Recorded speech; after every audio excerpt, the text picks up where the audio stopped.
This presentation is basically a summary of the book Picture This, How Pictures Work by Molly Bang. This book is a really great book in that it really teaches in a very simple way how images, pictures actually function in terms of composition. And by composition, we're really just referring to the way a picture is arranged. So you may have different shapes, different colors, lines, etc., and they all work together in a certain way to convey a message. And that message may be something like an emotion, it may be a narrative, like telling a story. There's many different functions for a picture, but humans in general react to pictures in a very fundamental, natural way that seems to kind of run across all cultures. So it really is a universal language. And that's what Molly Bang was looking to explore.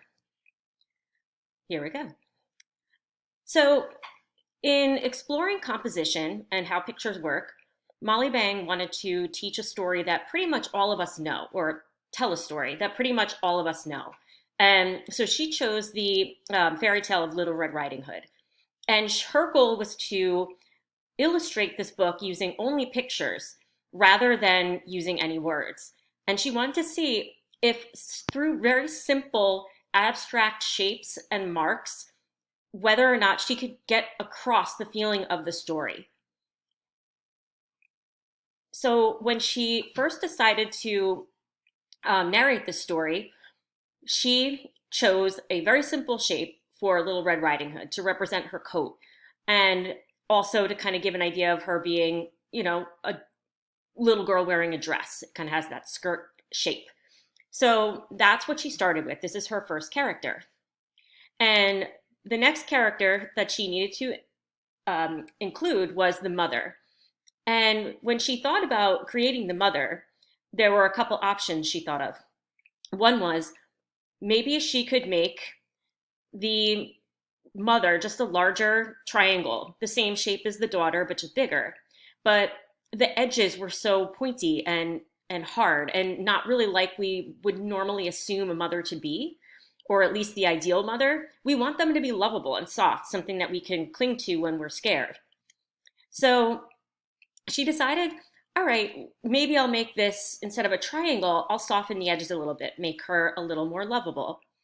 But now, because she's the same color as Little Red Riding Hood, the mother kind of takes over the whole frame and just becomes more important than Little Red Riding Hood. And she didn't want that.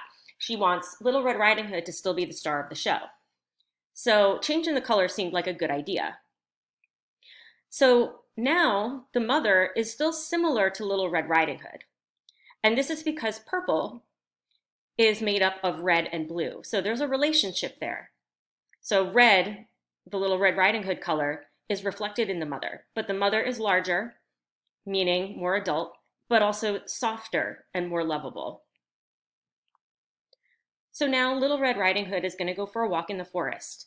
And the forest, if you remember the story, it turns out to be a little bit of a scary place.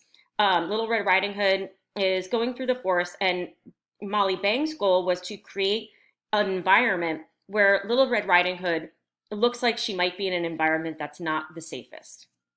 So she wanted to create trees, and she wants to keep it simple. And these ones were too Christmassy. They look, she wants them to be looking a little dangerous. So these ones just looked kind of friendly because they remind us of, maybe playing in the snow when we're a kid, if you grew up around snow, or a Christmas tree shape that, even if you're not a person that celebrates Christmas, you might be familiar with just from going to different stores and seeing holiday ornaments for sale. So here, Molly Bang not only creates a forest, but she also creates a sense of depth. And this is because when humans look at a picture, they perceive depth because by arranging the pieces so that the thinner they are, the higher up on the page they are, it gives them the illusion that they are getting smaller and thus farther away from the viewer. So Little Red Riding Hood is now in this forest, and she looks a little dwarfed because you only see the bottom parts of the trees. So we can imagine that these trees go beyond the picture frame and that they are very tall and therefore kind of dwarfing Little Red Riding Hood and just take over the environment from Little Red Riding Hood's perspective. So in this, we can kind of get a good relationship to Little Red Riding Hood because she seems sort of close to us. She's in the foreground. If we look at this picture, here's the foreground, here is the middle ground, and here is the background. So right now she's very close to us and she's in this forest, but we want to make her seem a little bit um, like she's in a more like a scarier situation than this picture seems to show. So she decides to change something very simply to make it look like Little Red Riding Hood is in a little bit of a scarier position. So now Little Red Riding Hood's this little tiny, tiny creature, and she's dwarfed by these trees that are going beyond the picture frame. So it still doesn't look all that scary. There's depth, and Little Red Riding Hood is small, but it could be that she's just in, like, maybe she just is like Alice in Wonderland, all of a sudden became small. But we want to get that feeling of it being scary. By making the trees diagonal, it gives them a feeling that they might fall, like they might crush Little Red Riding Hood.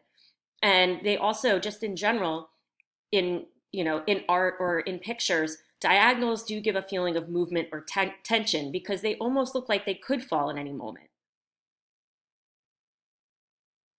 Now the character of the wolf is going to be introduced.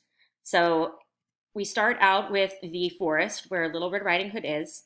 Notice also that Little Red Riding Hood is a little further away now. Before, she was lower down, so she seemed closer to the viewer. Now we get a little separation from her. So us reading the story, we now see that Little Red Riding Hood's a little further away, meaning we wouldn't really be able to help as readers of the story. And also, as the wolf is introduced, the wolf is between the reader of the story and Little Red Riding Hood. So it makes it even harder for us to help her if we were to imagine ourselves as taking part in the story. So right now we have the wolf entering, and he's made very simply by just a shape that reflects maybe the face of a dog, wolf, etc. So she wants to make him a little more frightening. These triangles look pretty scary because they're very pointy. They could almost look like they're like sharp knives coming in at Little Red Riding Hood. But it also takes away a little bit from the look that this is a wolf. It makes it look a little sharp. So adding teeth makes it look a little bit more like this wolf is a creature and not just an abstract shape. But it also makes him look more menacing because we can imagine that these sharp objects are actually teeth and not just something abstract. So now we have the eye introduced. She started out thinking about it, well, what colors are wolves' eyes? And a lot of times they're a gray or a blue, but to Molly Bang, this didn't seem to fit. When we make the wolf's eye red, you might notice that our brain connects like colors. So it's looking at, when you look at Little Red Riding Hood, your brain is automatically going to tell you to look over at the other thing in the picture that's red. So an automatic connection is made between Little Red Riding Hood and the gaze of the wolf. Before, there is less of that connection. Now you associate the two together. If you try to make that red eye look like the same shape of Little Red Riding Hood to push it a little further, he just looks kind of doofy. So now we could add something else to make him look a little more frightening. A tongue was added. When two or more objects in a picture have the same color, we associate them with each other. So now we can see Little Red Riding Hood. We connect her with the gaze of the wolf and also with his tongue because he's hungry and he wants to eat her. Now, the picture has been changed in just one simple way. The background has been changed. And it feels more threatening because humans, as animals, we associate darkness with night, and therefore our vision is not so great.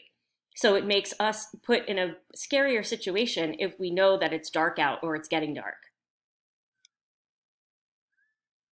When the teeth are made white, they stand out more. Contrast is something that will really help to make certain things in a picture stand out.